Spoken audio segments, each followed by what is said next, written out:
Because I know I'm gonna get famous one day, and I'm trying to get the internet to delete it. You gonna be famous off Black Dads Club. This thing gonna be like 10,000 followers by the end of the year. Absolutely. Yo, if you listening right now, we are live on Facebook. It's too late if you listening to it on Anchor, Spotify, wherever.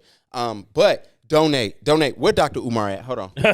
Donations. Yeah, we do need donations. Yeah, we do got to advertise this year. We'll get that set up though. Facts. And shout out to Dr. Umar, who was highly upset at Black Panther. Dr. Umar is hilarious. Wait, are we recording live? We are live. Because we got like 4 lives going right now, so apologies to everybody. No apologies. Look, Dr. Umar was highly upset at Black Panther. He said the Mexican community came and whooped our ass in our own movie. I don't know that because I ain't seen the movie yet. You haven't seen it? Nah, man. But now it's coming out on Disney Plus, so I don't think my wife taking me to go see it. But you know who betrayed us? Who? Was Hayden, my nephew. Oh, what did Hayden do? We take him to go see every Marvel movie. That's our 3 thing. We've been doing this since he was like old enough to listen. Yeah. So, and he don't listen now to his mom. Sorry, Britt. But he listened to me. So, since he was like 3, we've seen everything together. And so we had this planned out, me, the wife, and Hato. Sister was going to babysit. And he came in the house one day. And he had a look on his eyes, bro. Like he betrayed the system. And then so we looked at him, we was like, what happened? He was like, oh, I already seen it. He tried to tell us about the movie like he was going to give us a review. I was like, man, you can't trust these kids for shit. And then, of course, he's only 9, so he can't get but so much of the show correct, the movie, But whatever, man. But shout out to him. Yo, I want to welcome everybody to the Black Dads Club. Season 5, loading. Mike has officially said season 5. Hold on. I know we didn't give y'all outro episode that we normally do every year. Yeah, well, we do a recap of the things we got. It got busy. We can do that like episode like 3 or 4 though. Oh, before we get there, happy belated birthday to my co-host. Oh yeah, happy birthday to me. Good. How was your birthday, man? It was good, man. Uneventful, man. I didn't really do too much. Okay. I mean, happy, man. Once you get in those 40s, bro, you start like knowing that you don't know how much, you don't know if it's more road behind you or ahead of you. You start becoming real grateful. So that's where it is with that. You started very depressing with that statement. Hey, man, I'm telling you, dude, you gonna see. Just keep waiting. You in your 30s. You about to start seeing. Relax. You gotta relax. Did the 49ers win for you for your birthday? Man, 49ers, we done won 9 straight. We rolling. Oh, y'all stole our best player and then Yeah, we took him with a backup quarterback, man. We rolling. Look, man. All right. What you eat on your birthday? Did you go out to dinner? Did any young lady out there take care of you on your birthday? No. We getting you a girlfriend this year. You know what, man? See, come on, man. Just let it happen. All right, man. Okay, so this is the thing, right? I would prefer to just date and then get married. Like, I don't need a girlfriend. Well, you gotta date a girl. That makes that makes somebody that you seeing. The girlfriend. It's like a fixture. I don't need a fixture. I need someone that wants to be involved in a part of my life. So you want to, so you need a lady. I mean, come on, bro. Let's say a lady friend then. Let's say that. Let's say a lady friend. Women don't accept that in Let's say a lady friend. What her age range got to be? Because well, I mean, according to the Twitter, if you're more than 3 years apart, you're a predator. Twitter been going. Unless you're a woman. Twitter been tripping. Only woman predator we was able to get off with Jada Pinkett. Like everybody else, we had to let all those women was cool. The last podcast for my photography podcast, I told my host I told my guest shout out to Cherie. She is an event planner here in Charlotte. She, at the end, I was like, you got to come back on a podcast. You got to come back. She said, yeah, but I really got to get on that Black Dads Club. Hey, man, Black Dads Club. I'm telling you, this year is the year, man. This is 10,000 downloads. An episode. Like, I did tell her that you like the 27-year-olds. I don't have anything against 27-year-old grown women. What's the youngest you willing to date? Probably 27. Like real talk, right? Probably 27. You need to date a woman at least 35 and older. Well, no, you say what's the least. Like you didn't say what I prefer. You said what's the minimum. But you needed to say. Gavin loves to do this. Gavin loves to ask me a question and then immediately change the topic. Look, you should see our group chat. I be wanting to smack him. I ain't know. gonna lie. He loved doing that. I know I got you when you refuse to respond back to me. So that's why I always throw like 3 more comments. Mike liked to say I argue like a chick. And so purposely, like when I know I didn't got him mad, I send him like 3 back-to-back short-ass messages that I know Mike got to be like, yo, fuck him, throw the phone and keep it moving. But it's all out of fun, you know, and then I do it with Baraka. Baraka be making me mad because he laugh all the time at comments. And I don't know if he be serious or not. And then he learned to ignore me like 10 years ago. Yeah. Ed's got the one up on us on that one. Absolutely. We got an interesting show. Where you want to start? Should we start with Skip and Shannon? It's hot on the press. Yeah. Let's go start with Skip and Shannon. For those who've been living under a rock, I think probably 3 episodes ago, we came in here and told y'all Skip and Shannon ain't been Skipping and Shannon like they should have been. Yeah. They're not getting along. They're not. And it's one of them things where it's like, you know, I listened to an interview with Shannon one time, and he said they asked him how was Skip when they go to commercials. He said, "Oh, we don't talk." And they said, "So what is it like before?" He's like, "Pre-production meetings. They kind of give us the topics. We kind of say, 'Yo, what's your stance?' And then we leave." And he's like, during the episode, he's like, "But Skip really believes what he says." But he's like, we don't talk. And so for me, that kind of threw me off because I would imagine like during a commercial break, maybe y'all joke, maybe y'all laugh, maybe whatever. But then as time's been going, you know, I don't know if it was the Cowboys thing. I really feel like Skip hates LeBron. Probably. And Shannon, he don't think that Tom Brady is all that. I think Shannon sees Tom Brady as just another guy. You know what? I don't see. Shannon played football, right? So he knows what He we was don't great know. at football. Yeah. He's probably the greatest tight end of all time. He in top 5. No, he's probably the greatest. Better than Tony. Here we go. Yes. Not better than Tony. Not better than Rob. Look, this is the thing. Once you are the blueprint and everybody else come behind you, definitely that. Yeah, you're especially when your numbers match, right? Like it's not like Shannon had like 4,000 yards, Facts. and then people was like, "Oh, well, we should do what they did with Shannon." And he played on a team that had Terrell Davis. And he played with the interception machine himself. Absolutely. So like, yeah, dude is probably the greatest tight end.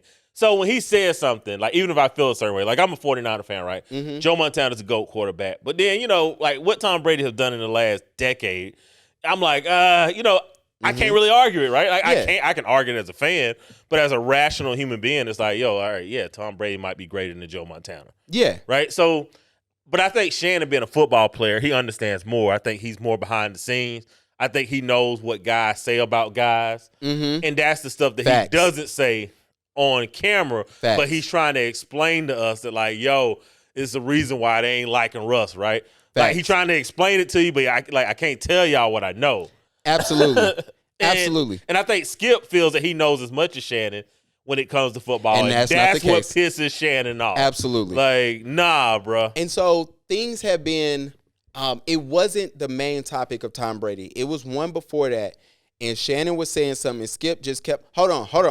Yeah. Hold on. And it got to a point where Shannon said, yo, I'm going to let you go. Skip was like, no, go ahead. He said, no. Now, the blow up that mainstream America who don't really watch the show saw was when they had the conversation about Tom Brady. And I do believe that great debates are great when nobody goes below the belt. Yes. And I felt like Skip took that moment, and I don't mean this by no disrespect. I think Skip is on the spectrum. And I think he's, on the side of the spectrum that can't read rooms. Me and you have watched fighting videos, and we like, yo, did that dude not know he was about to get punched? Yeah. Like you couldn't read the body language. Yeah. And so Skip is that for me. So when I see Skip talk and he tells him, no, he insinuates, yo, you jealous of Tom Brady. And you telling a man who has 3 Super Bowls, who I believe he's my favorite tight end, but to me, he's a top 5, top 3 tight end of all time. You telling that man, yo, you jealous. He's already in the Hall of Fame. So this is the thing. I think at one point in time they were really good friends. Yeah. I think the problem is because obviously, right? Like if you put somebody on and you getting them $3.5 million when they were trying to pay them $1.5 million, mm-hmm. you owe them, right? And that's what Skip did for Shannon. For Shannon, okay. So he got him paid, and he got him paid well. That's probably more money than Shannon made in any individual in NFL season. Absolutely. Right? So it's like, yo, they living in LA, like there's an appreciation for that. But once you start taking me for granted, right? Which is what's happening now. Right? You start thinking that like I'm the boss. you're the underling, it's going to fall apart. Facts. Because I don't think Shannon cared that Skip made more money than him, but I think Shannon took it as like, yo, okay, it's a partnership. Yeah, facts. And that's how like relationships are in general, right? Like Facts. like if you date a woman, I don't think a woman cares. No, listen, I don't think she cares if a man makes more money, right? She probably prefer it. Yeah, you know what I'm saying? But it's the same thing. Like if a man meets a woman, I don't think he cares that she makes more money, right? I think, but the moment you start treating me less than, facts. You know what I'm saying? It's like, we going there now. Yeah. Now it's adversarial, and I think that's where Skip and Shannon is. It's one of those things where I have to remind myself they're part of the entertainment Facts business. I have to remind myself they work for Fox above all networks. And I also have to remind myself that this is a situation where if the network isn't careful, this will blow up on them. Yeah, I mean, I don't think Shannon's gonna smack Skip on. I hope not. But because I think what Shannon gets is just too much, right? Like I think the money matters, right? Being in LA matters, right? Yeah. I don't think Shannon's gonna be in LA if he's not working on Fox Sports, right? So I don't think it's gonna reach that level. Well, and then what level I hope it don't reach is this is my problem with Skip. Skip can't read a room to say, yo, I'm pushing the greatest. Nothing's going to get better than Skip and Stephen A. But Stephen A got to a point where he felt like he was just important as Skip to a network. Cool. Skip is gone. This is like very close to how good First Take was when it was good, right? And so when I look at it, Skip got to realize like, yo, is making him so upset that he's willing to leave, is that necessary? Or can I read the room and say, yo, maybe self isn't so important and that's not what they do. That's not what Skip does. It's a lot of privilege showing. Yeah, and that's I think not what they do. Like, look, like I told y'all, I thought Shannon wasn't coming back to work for a week. Yeah. The fact that he took a day off and came right back and was smiling. Yeah, because obviously he couldn't go on that next day because Skip was going to do exactly what he did, right? Like in the opening monologue, I watched like 10 minutes of the show. Yeah. And he's trying to go through it, and then Skip interrupts him. Yeah. Like the day after, that's probably a fight. That probably is. So yeah. Shannon did you know what? I'm gonna just chill out for a sec. Yeah. And so now I'm interested to see what happened. Jamel Hill had me weak because she wrote a tweet out about how she wonders if the network is basically getting off on, yo, these two guys are bickering and is bringing in ratings. Let's go to Jamel Hill's Twitter real quick. The joke for me was, hold on, I want to read her tweet out. Make sure y'all go and follow us, like us, do whatever you got to do, man. God will bless you for being nice to us. I promise you. On Twitter, we're actually at Black Dads with S_pod POD. Facts. Jamil wrote, oh my gosh, don't kill me, folks. Don't kill me. All right. Jamil wrote this post. Damn it, man. Y'all ain't gonna let me. Oh, she says, honestly wondering the same thing. I know people on this app are largely acting like kids witnessing a fight at 3 p.m., but it's excruciating TV. This isn't a good look for the network, who appears to be exploiting conflict for viewership. This is kind of gross. Now, my response to her that she did not see, let's go ahead and keep that real. I said that's literally the entertainment business, and when has the media ever cared about the image of a black man? Well, if you could, let's put it this way: if Shannon would have done something against Skip, all the black pundits would be on it. Matter of fact, let's go ahead and go there because I'm about sick of y'all real quick. This toxic, situation that we have in our community, right? Okay. If this was something that Shannon had did, or another, I guess, prominent person, every black person would have posted something about it and said, "Yo, this is wrong," right? Mm-hmm. When anything goes on the other side of the culture, they ignore it. They ignore every fucking thing. They do not care that Skip doesn't give a damn about Hamlin. They don't give a damn that Skip doesn't give a damn about Shannon. They ignore the shit, and that's why they're able to keep going where they're going. And where I'm going with this is that when Dana White and his wife got into it in Mexico, I have not seen not one. I spent all day the next day and the day after trying to see if any professional blogger, if any professional outlet, Uh-huh. or if anybody who always has these disdains against black men, anytime we goddamn jaywalk, would post to say anything. Okay, so what happened? You got to break it down. What happened with Dana White? Dana White and his wife, they're in the club. They're partying for New Year's. Uh-huh. Dana White is the UFC president, and his wife smacked him, and Dana White iked her back. Right? He. I don't even think it was 2. I think it was like 3. I think he was trying to get a point across. Right? Now, I'm not here to say Dana White was wrong or his wife was wrong, because if you actually check out domestic violence, not from crime statistics, but if you actually look at studies by institutions, they better kill us. They will tell you that intimate partner violence is bidirectional, which means that both parties are affecting one another. And and that was a really good example of bidirectional violence. Okay. So over half of intimate partner violence, or as most people like to think of it, domestic violence, occurs when both of the people are antagonizing each other, either emotionally or physically. Okay. But the fact that Dana White can do this and it trends nowhere. Stephen A. Smith, never mind. Stephen A. Smith, nothing. Jamel Hill, nothing. Whatever black liberal pundit. What Jason Whitlock at? Nothing, right? And it's like, this field is so freaking unbalanced, right? Because, if there was an outcry, Dana White would suffer a punishment, whether wrongly or rightly. I'm not even here to talk about the intimate partner violence. I'm not here to say who was right and who was wrong, right? I ain't even here for that. I'm just saying the fact that it showed up nowhere. Yeah, it didn't show up. Like, it still ain't showed up. We're going to what? This is day 5 of it. I love when we get on. I love when it's, hey, we ain't hearing y'all talk about this. That's the only way it trends. Yeah, that's the only way it trends. And it's like, it's the same thing with Brett Favre. And, so my point that I'm trying to get to is that at the end of the day, it's racial.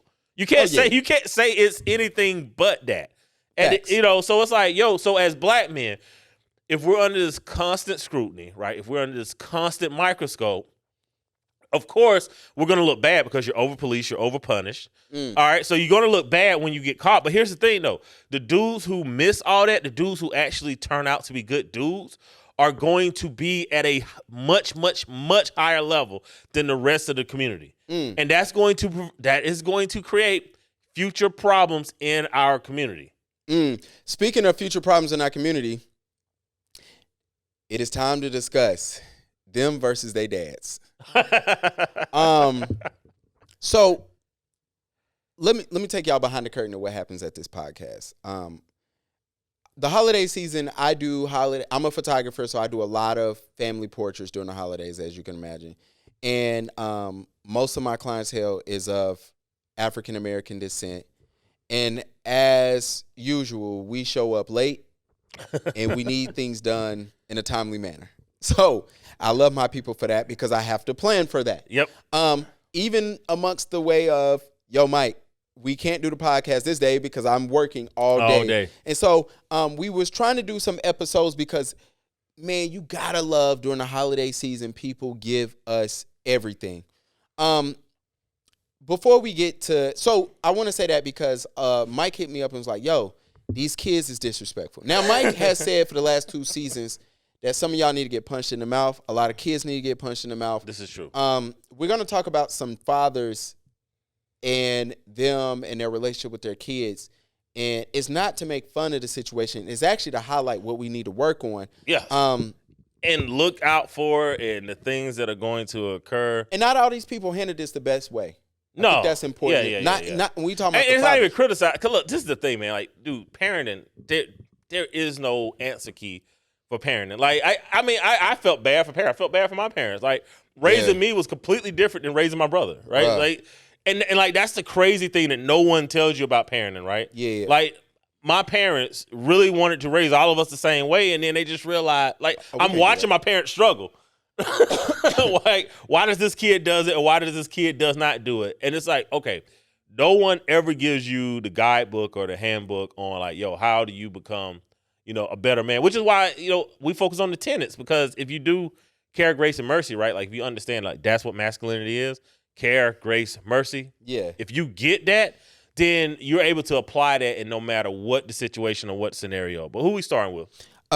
You want to start with Master P or Amadi Steinmeier or Brian McKnight? Where you want to go first? Oh boy, that was a crazy holidays. Be really driving y'all crazy. Well, we can start with Master P and Romeo. They fixed their issue. They did. But we get there. Yeah, But, I mean, so the thing with Master P and Romeo is Romeo felt bad because his dad, sent his condolences out to Twitch.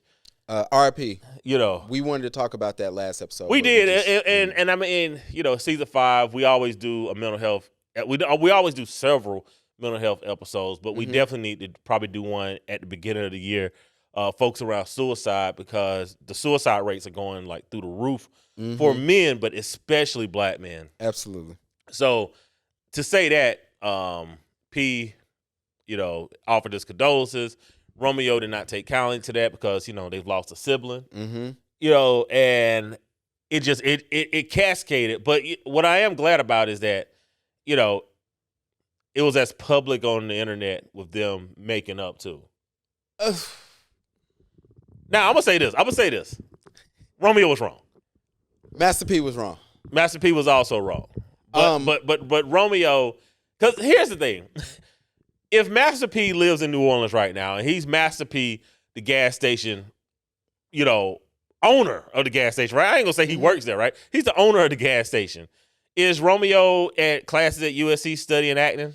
I don't know. Is he playing basketball for USC? For USC, is he acting and on a television network right now? All right, Romeo. This is my problem with Romeo. You act like your dad ain't your dad.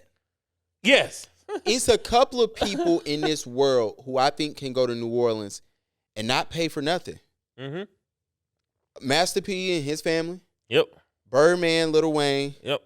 And probably Drew Brees. Yep. And it might be somebody I don't forget. Manny, whatever. Archie Manning. That's about it. Oh, yeah, okay. That's cool. about it. So, Romeo, you acting like your dad ain't Master P. You acting like what Mike just said is so much that your father did for you that Mike has it saying, and I don't like it, but I have to. It has some validity to it, especially when you're 30, bro. Stop saying you can't say since 18 I was living paycheck to paycheck. Yes. When at 18 we see you starting your own businesses, we see you promoting, we see you out here working, you on TV. Yeah. Bruh, if you living paycheck to paycheck, maybe you shouldn't be living where you living. Come to Charlotte. Yeah, well, I mean that becomes a lot of problem, right? Is that when you're born in privilege, you don't really understand how much privilege you're in, and I get P's point, right? Because he didn't grow up in privilege. Absolutely not. So he's aware of how good Romeo has it.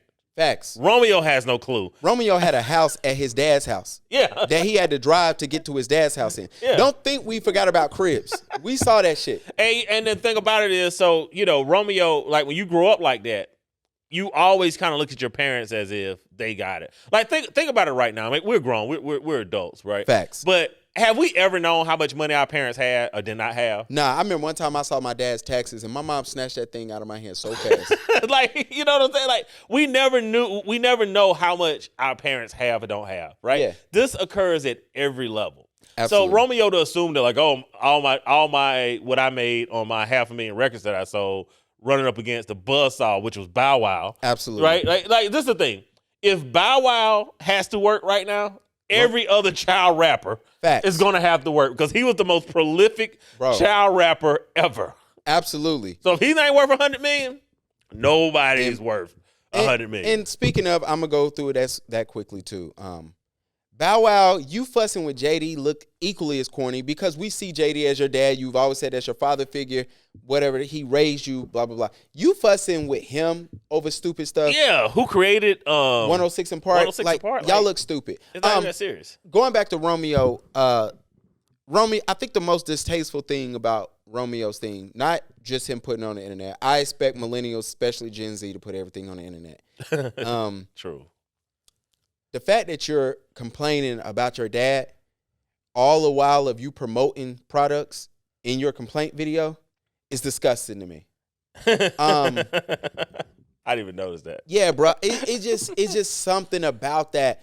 And it just seems like, yo, I don't know. It's something about a 30-year-old man saying, yo, at 18, I had to grow up that bothered me. Yeah, but but the thing is there a way to prevent it, right? Like, because as dads, right? Mm-hmm. You know, we ain't your little friend, right? Yeah. So, how do you keep that line of communication open as a father to whereas your child feels comfortable enough that they're able to explain it to you, right? Like, because I think I'm doing that now with my son, right? Okay. But 20 years from now, I might find out that I didn't do it, right?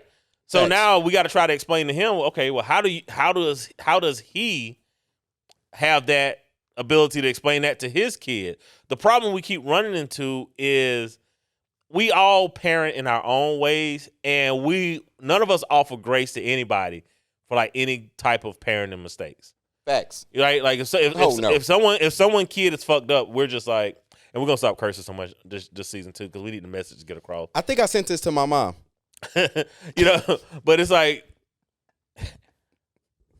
if we offer no grace, then we're all just parenting in the dark, right? Like, no one is able to say, hey, I made these mistakes, or, this is what I told my son, because we're so afraid of being judged of like what we said or what we did. Mm-hmm. And I don't know. I think as men, we at least have to come together a little bit more to, quote unquote, share these tips, right? Like, today we're talking about Master P, who I don't think is a bad father. We're gonna talk about Brian McKnight, who I get why he cut his sons off, like, if you know that whole backstory, but the fact that he bought his stepdaughter a car is not helping him with his sons, right? Herschel Walker. We're not talking about Herschel Walker. And it's the same thing, Jermaine Dupri, Bow Wow, and who else we were talking about today? We got to go to Amari. And Amari and his daughter. We have to be able to have these conversations without the fear of being judged or the fear of reprisal. And I think that's a conversation amongst men. I don't think that's a conversation amongst family. I don't think that's a conversation amongst everybody else. I do believe that that's a conversation amongst men. Going to Mr. Stoudemire. My man was graduating. One of the most unstoppable duos on 2K.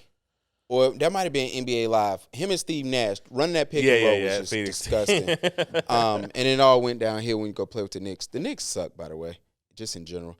Sidebar.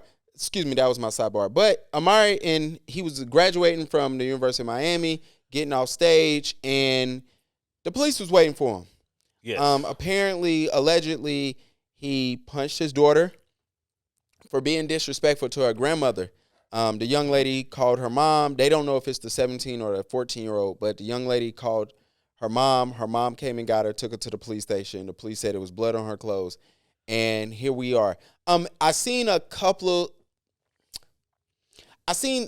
good mix of people upset, but a couple of people was like, yo, I don't believe in kids disrespecting. It kind of justified, yo, you was disrespectful, you got popped in the mouth.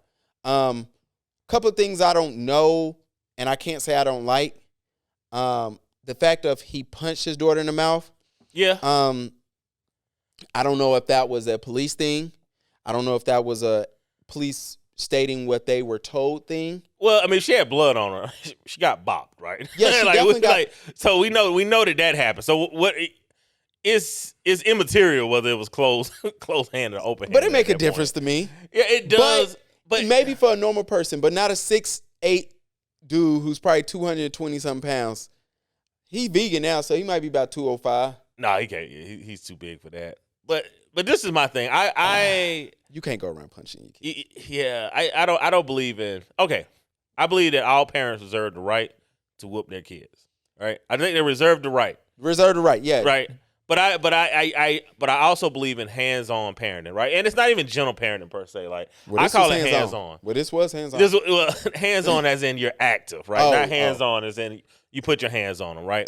Because I think sometimes we do things because we feel we want that immediate, turnaround, right? Mm-hmm. And sometimes it's just like, bro, I'll say this, like when my son was younger. Now, I didn't have a stubborn kid. Maybe with a stubborn kid, you might have to bop him. Mm-hmm. But, nothing ever took more than, honestly, 10 or 15 minutes, right? Yeah. Like, even if it was a punishment and we had to sit down, to get our bearings. Like, bro, because that's an eternity for a child. Yeah. And I think that if you start, I ain't never getting out of here. yeah, if you start there, I think when they get older, I don't know. I don't have a teenager yet. When I get a teenager, We I might will come on check here back in and say like, "Yo, I was completely wrong." But I do know that I've seen parents that had kids that they never really had to bop or jack up. I think we really got to get back to being able to say, all right, what's most valuable to the kid, right? Like like the time, right? The activities, right? Them doing something. And I think sometimes parents get mad and they'll be like, oh, well, you're going to be on punishment for, 3 weeks. That's excessive, right? Facts. But if you start taking incremental things away, I think that, you're helping that child understand what it's going to be like to be in the real world. That's what I'm trying to say. Yeah, I didn't like the fact of, you putting your hands on somebody, you're a former NBA player, one thing my dad always taught me, and he reiterated it once my son got here was, don't do nothing out of anger. Whatever you do. And he gave me that gem once I got married. He gave it to me again once my son, he was like, don't do nothing out of anger. Facts. And everything about this Stoudemire situation gave me, I reacted out of anger. Yeah. And so bruh, you already know. The fact that you put you drew blood from your daughter's mouth and decided to go walk across the stage was wild. Now, bruh said something in his follow-up statement that it let me know we ain't gonna ever hear about this situation again. He let y'all know what type of group he a part of and that those people got power. And I don't think we're going to hear about this ever again. Y'all can go read his statement, but it was enough in there to let me know that you remember when the UNC coach said, I love my white wife, and nobody even mentioned it? Yeah. Like, nobody cared. Yeah. And, you kind of was just like, all right, why you had to tell us that? You must have been signaling to somebody. Yes. I think we got a signal. Or they got a signal. It was a little bat signal that got thrown out there. So I'm going to leave that there. Brian McKnight bought his stepdaughter a car, and y'all was in an uproar. I don't even think it was. What kind of car was it? Did they say? Yeah, I want to say it was a Porsche, but I don't know. Oh! Now it was okay. It was nice. Come on, man. It was nice. You can't go buy your stepdaughter a Porsche. Well, just the thing. So it looks bad because I don't know if Brian McKnight has still cut his sons off, but remember they wasn't really doing a lot. Brian was getting annoyed, and he cut his sons off, right? But he's taking care of his current wife's daughter. Right? Okay. So, by proxy, his daughter. I don't believe in calling stepkids. Nah, right? It's your daughter. So it's his daughter, right? But it's not his biological daughter. That does present a problem. And this is one of those dynamics that I don't think we really think about before we even get married, right? Like if I have a child and I marry a woman that doesn't have a child, or if she has a child, you really don't ever have that conversation of, well, how are we going to treat our children, right? Yeah. Are we going to treat them the same, or are we going to treat them, I raise my kid, you raise your kid, right? Which sounds fucked up, but 9 times out of 10, that's what ends up happening, right? He got her a BMW. Okay, BMW. So it's one of those things. It's like, how do you raise you know what? Not how you raise your kids. How do you raise the question of stepchildren heading into a marriage? Like, was Brian McKnight wrong? I don't think he was wrong per se. Nah. Now they are saying, is this girl white that he married to? I think she's Asian. So they saying that. So the internet is saying that he turned his back on his black kids. I love the internet. I love the internet, dog. Well, kind of. No. Brian said the boys didn't want to work, man. They didn't want to do anything, and I think that's an important. I think that's an important lesson. I think he started late. I think that's a lesson for us before we blow up, right? Like, I ain't gonna have no step kids. Like, no, I'm saying with your kids though, right? Like, Gavin, he ain't gonna have no step kids. Hell nah. But no. What I'm saying is like, There's a great joke in there too. There really is. I'm gonna walk past it. I'm gonna just walk right past it. But you don't make me forget my point, man. You don't make me forget my point. If you know the joke, you know the joke. Shout out to those who know. Those who can. Those who can't, always look at whatever Denzel said, man. Denzel. Denzel. Yeah, we've saying his name wrong? Yeah, we said his name wrong for the last 25 years. Okay, so why don't people correct it? Well, he has to correct it. We are idiots. We thought it was Denzel. Well, we think Ariana Grande name is that, and it's Ariana Grande. It's Ariana Grande? Yes, bro. It's not Grande. We just assumed she was Hispanic. She white. Like dead ass. We did not assume. She wanted us to think she was something besides what she was. We got to stop doing that. This entertainment, y'all be wanting us to think people are colored and they not. Y'all really want us to think the Kardashians was colored. You seen Khloe? She look totally different now. Khloe looks crazy. She's too skinny, man. She is. She's too skinny. The point about Khloe was, yo, you the thick sister. Yeah, exactly. Like we actually, those that liked you for that. Like, nah, she ain't. And not Tristan. He didn't like you in none of the transformations, but we liked you for that. But yeah, she's not even thick anymore, bro. It's kind of sick. Like, yeah. And what's crazy is that they're all creeping into those 40s, man. So I'm gonna be honest. I start feeling bad. So we always say that men, or we say adults in general, when by the time you hit your 30s, you got to get your mental health together. That's on you. It's not on your parents no more. It's not on your wife. Okay. Not on your husband. That shit's on you. Okay. So it's the same thing. When you're creeping into your 40s, man, like, yeah, y'all gonna hate me for this. Y'all gonna hate me for this. Y'all gonna hate me for this. I'm gonna tell you now. All right. You ain't sexy no more. Wait, hold on. You look, when you start getting to your 40s, like you can't sell sex. You can have sex appeal, but like, bruh, whenever you get sent to the grocery store for milk, right? You're not going for the milk that expires tomorrow. You're going for the milk that expires 2 weeks from now. I'm sorry, like this ideal for men and women that it's like, yo, I want to get in my 40s and now I want to wear baseball caps. They gonna fry your ass. No, you can't. You can't, man. Bro, we know this. When men hit their 40s and 50s and they're dressing like the kids that are 18, 19, we call that shit stupid. Okay, they gonna let you live for that. They gonna let me live for that. For men. Yeah, okay. But it's the same. Like, yo, when women are walking into their 40s and they're dressing like the girls that are 20, yo, all right, fuck it. I don't care. Shout out to the grandma. She be wearing them green dresses. She got gray hair. Her body stacked. Y'all be tagging her on Facebook. She dope. She does look good, but she also isn't half naked. I seen one she was, but yeah. In one? Right. Yeah, okay, well, I missed that one because normally she's in a beautiful dress, absolutely, or a gown, and some nice shit. Like, yo, that's attractive. That's pretty, right? But she can't compete against the swimsuit issue of Sports Illustrated. Yeah, nah, it is one of those things. Yeah, like she can't. It's like, yo, but you know what? Like I said off air, man. Shout out to the young moms. Y'all might have been on to something by being single moms in y'all 20s. And with y'all turn, you are not on anything for being a single mom. They in your get 20s. To travel and look. They get to be, milk. Yeah. After you've given your children a disservice of being raised without a two-parent home, you're not see crushing how I walked him down the hall. Yeah, you're not crushing it, man. And let's go ahead and say this. Why are you stepping on my joke?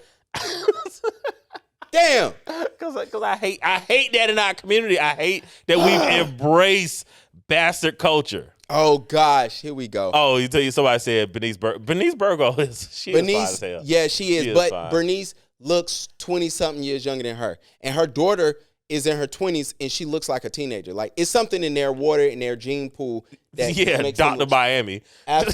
Nah. Bernice, bro, when your daughter young Bernice did not look like old Bernice. But Bernice's daughter looks like she's 16, and it's weird. Oh, I mean, I haven't seen her daughter in a while. Yeah, here's the thing. Also, the 20% don't represent the 80. Exactly, and it's not even 20%. It's like 5%. It is. It's like 5. Shout out to the 5. Shout out to the 5%. But I'm just saying, like, I mean, there's something to be said for the older we get, man. Becoming more. Who's going to be gracious, right? Who's going to be ladylike? Who's going to be gentlemanly? Like, we all can't be baddies. Shout out to Daryl Dash, who's in the comments. He loves to say that, first of all, he loves to say men don't need no more podcasts. He has, my list about women don't like women. Yeah. He has a list of women. I saw it. Yeah. Things that men can't do anymore. Yeah. That's his list. That's the original list. That shit is amazing. All right, before we get out of here, Gabrielle Union. What does she do now? She told y'all, man, that she is was right. entitled. Yeah. She said she was entitled to cheat. Man, I be telling y'all to practice our perfect relationship, and y'all be listening to this dumb shit of, oh no, we can be partners, we can do it together. I don't know why men, especially the young boys, yo. Shout out to all my millennials and Gen Zs that's not listening to this, that needs to tune in. Yo, stop falling for that. Yo, I got me a partner. Just stop. Look, this is the thing. You can build together. The woman can absolutely contribute. But I'm here to tell y'all fellas, man, like, yo, we have to build up and we have to retire those women. All right? Seriously, like, you got to retire them. There's not a woman out there that's like thinking to herself, oh my God, I can't wait to be married and work with my husband until I'm 65. There is not one, bro. There's not one. Stop listening to whatever the fuck everybody else is saying. Facts. At some point, that woman wants to be retired. Your ass can still go to work, Facts. but she wants to sit home with the kids or the grandbabies and live the life of. And you know what though? If she helps build the foundation, right? Much less put up the frame. You know what? She should get that. Like, as men, where are we getting off with this thing that we don't want to take care of women anymore? I'll tell you exactly why. Shout out to the millennials. I'm about to speak for us. You know what really happened? This is, all right, in all seriousness, and I'm coming with the jokes right after this. We watched our fathers work. We never got to see our fathers enough, or as much as we wanted to, or much as we saw our moms. So we watched them work 9 to 5, 5 days a week. Saturdays, we got stuck with them. Sunday, we were at church. Clearly, I'm talking about me. And then what ends up happening is you see that man get to his 40s when you about to graduate, and he just looks tired as shit, right? So then we got this in our mindset like, oh, shoot. We don't want the woman who wants to be a stay-at-home mom. Like, I don't think men really understand the benefits of stay-at-home moms. And I think men look at it as like, yo, I don't want that woman. So what? Now, here's the joke. Mike ain't tell y'all this, but this is the truth. You got to stop thinking that you partnering with a woman and you get to run your house. Facts. That should never be that should never be the idea, right? Like, yeah. You trust me, you don't even want to run the house, bro. You don't. Mm-hmm. You do not want to set doctor's appointments. You do not need to know what needs to go in the pantry. You do not need to know what water, what favorite treat. Bro, let your wife handle all that shit. Well, you don't get, like, men got to stop thinking like, oh, partnership also equals submission from my wife. Look, because that's the bullshit that the women are selling y'all in line, and then y'all finding out y'all beta males, and it's cool, and nothing ain't wrong with that. Let me explain. Nothing wrong with beta males, right? Nothing at all. But Barack was one according to Mike. See how he's starting out 2023.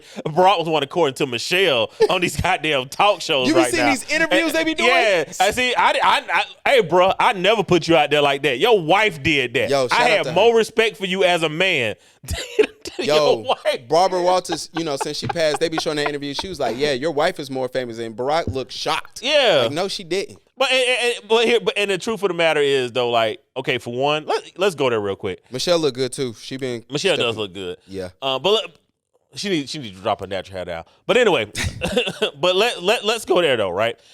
The ideal that, you could be married to a woman, right? Like, Barack worked just as much as she worked. He did not make as much money, but I went and looked up from the time he graduated from Harvard to when he got into the State House. I think it was 4 to 6 years. Mm-hmm. His first daughter was born before he went to the State House, or maybe the year after he went to the State House. I might be mixing those two dates up. All right, Barack literally was going to run for president from the time he finished Harvard, right? Yes. So this whole time she knows what the plan is, right? So any lack of income, because he's probably not really making any money as a House rep, right? As a professor, he's probably still pulling in way less wages than her, right? But if you look at his trajectory of where he ended up at, right? Yeah. Becoming the first black president of a racist nation, which is the most powerful nation in the free world. Bro, there's only like 3 things better than that you can actually accomplish, right? Okay. You can find a cure for cancer. You could develop interstellar travel, and you could desalinate salt water for free, right? Like, those are like the 3... Those are the only 3 things that would be more impressive than a black man becoming president of the United States of America, right? So he accomplished the 4th most complicated thing to do in the world. And his wife is like, yeah, for 10 years, I ain't even like the motherfucker. Like, bro, that shit right there, that blows my mind because there's at this point it creates this presumption that there's nothing that a man can do that is good enough, and I don't ascribe to that belief. The sad part is they're part of the entertainment community as well. Yes, we got to sell books, we got to sell at these shows, even though you could sell it out. Now the joke for me is. Then the question to me becomes, is this true or false? Do she believe this? Do she not? The fact that you're willing to go out there and do all that to make headlines is weird to me. Isn't there a protection that a spouse owes to another spouse? This isn't for me to like to be anti-Barack or anti-Michelle. We love y'all. But, being that this is the preeminent black couple, most famous black couple that we have, okay, and one of the most successful black couples that we have, okay, if we see that behavior in them, then what chances do Mike have? Mike have or anybody? Like, what chances do anybody have? Well, myself, personally, I done told y'all, that's why a woman needs to hit the arc, right? She got to adore you, she got to respect you, she got to celebrate you, right? You know what I'm saying? Because if she adores, if she adores her husband, right, then she's like, yo, there's no way in hell I'm going to, mention anything negative about him to anybody else, right? If she respects you, she's going to recognize that you completed the fourth hardest task in the history of man, right? And, and if she celebrates you, she's not thinking about what you used to be. She's looking at what you are. That is true. So women got to hit the arc. Like fellas, there's easy ways to avoid this. That's all I'm saying. Absolutely. Now, I do want to going to Gabrielle Union, I do want to shoot her a little bit of bail. I read the article, read her quotes, and so y'all won't call us, misinformed. She did say that she caught her man cheating on her before. And now, does that matter? I don't know. What really came out was she said, one day I just realized that his career was going down, mine was going up, and I decided, because I was entitled, I decided to have revenge cheating, which was kind of like keeping score. Yeah, it's definitely keeping score, and then it's definitely low emotional IQ too. Yeah, it is. And dang, we could go somewhere, but I don't want to do it. And then another thing is like, I do want to give her some props for saying, I saw red flags before, I just ignored them. Yeah, but none of that came out. And this is another thing too. Like, I hate when people, they give these grandiose ways of they've gotten better. Brittany Renner did one, right? And okay. but even in that, she said, I allow men to use me, instead of saying, hey, I use my beauty to exchange for access to rooms, right? Like, Brittany Renner was in rooms that, it would take a normal man $1.5 million a year of a successful business to be in that same room, right? Hey, Brittany, since we on live everywhere, come here. She gets in because she's beautiful, right? So I don't like that language of accountability. I was used. Like, no, you wouldn't, right? Gabrielle Union wasn't used, right? Like, he was a successful NFL player in Miami. His career went not in Miami, Jacksonville. His career, to her point, started going down, right? Hers started going up. Yeah. And then she just saw an opportunity to be like, yeah, there's no love here, right? Yeah. Well, what she said, some of the red flags was the way he proposed. He was cheating. She said, I ignored all that. She said he was drunk at our wedding day. I just ignored sign after sign, and then everything like you said. So, but you got to say that, I wanted that. Like, I like that. Yeah, right? That is what got to start happening. You can't get there and just be like, I should have known better. Like, no, you didn't want to know better. And that's why I hate this language of unaccountability, because what it causes is other individuals look at the situation and say, oh, yeah, that's right. I should do something similar. I'm able to say, you know what? Yeah, my wife wasn't shit, right? And then you talk about everything she did without talking about any of the things that you did. Like, Gabrielle, you are a married woman. You are a beautiful, young woman, right? She is fine. And you getting slayed by dudes that know you married. You know what I'm saying? Like, it's nothing about that makes you say, all right, you winning. Like, nah, that shit's a loss. That shit is an L. Yeah, it is. And the reason why, because we like to call out men when they take L's and when they do L's and they do dumb shit. So, we definitely call out men. And I think Gabrielle needed, like, that, man, you should have kept that one to yourself. Absolutely. Anything before we get out of here? No, man. Hey, welcome to the new season. Absolutely. We'll get these lives up. Appreciate all y'all support, and let's get to 10,000 downloads this year. Absolutely. Please donate to look. Please listen and send this to somebody. We need all the listens, downloads, donations. What Dr. Umar at? Hold on. Donations. Donations. We need it all. And with that, we're gonna holler at y'all next time. Holla at your boy.